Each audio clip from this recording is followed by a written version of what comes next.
এই জিনিস কাঁচা জিনিস এগুলো এইভাবে তো রাখা যায় এইভাবে তো রাখা যায়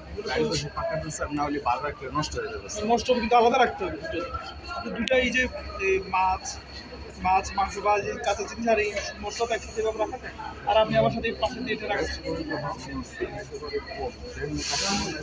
আরে ভাই, ব্যবসা বাণিজ্য ভালো না একটা জিনিস, আর একটা বিষয় হচ্ছে কি আপনি যেটা যেখানে যেভাবে রাখতে হবে সেটা তো সেখানে রাখতে হবে।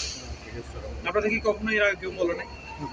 তাহলে এর আগে কখনো বলে নাই আপনি যে এখানে যে মানুষকে খাওয়াচ্ছেন সেই মানুষটার তো স্বাস্থ্য চিন্তা করা আপনার দায়িত্ব।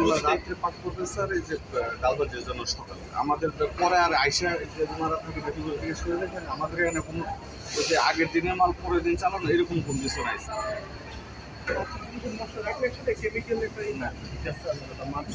আপনি এরা এখনই বের করে ফেলতে আজকে জরিমানা করবেন না, কিন্তু বের করে আলাদা রাখতে হবে, আলাদা রাখতে হবে।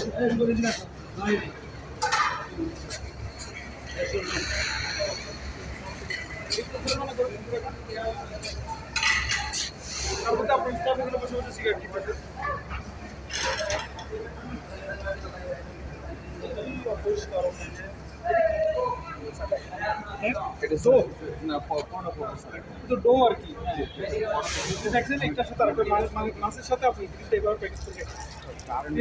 এটা কখন বেশি আসে আমাদের। আরে বাবা, কারেন্ট বিল বেশি আসে তাই বলে কি আপনি আনহাইজেনিক জিনিস রাখছেন? তাহলে এটা কেমন করবেন? আপনি আনহাইজেনিক জিনিস রাখবেন, এটা আমি আজকে সতর্ক করে গেলাম। আমি যেদিনই আসবো সেদিন আমি এখানে এসে চেক করবো যে প্রত্যেকটা প্রসেসগুলো আলাদা, জিনিসটা কোথায় জন্য রাখতে আলাদা। পরিবেশ সার্টিফিকেট আছে না? আছে না? এগুলো দেখাই সার্টিফিকেট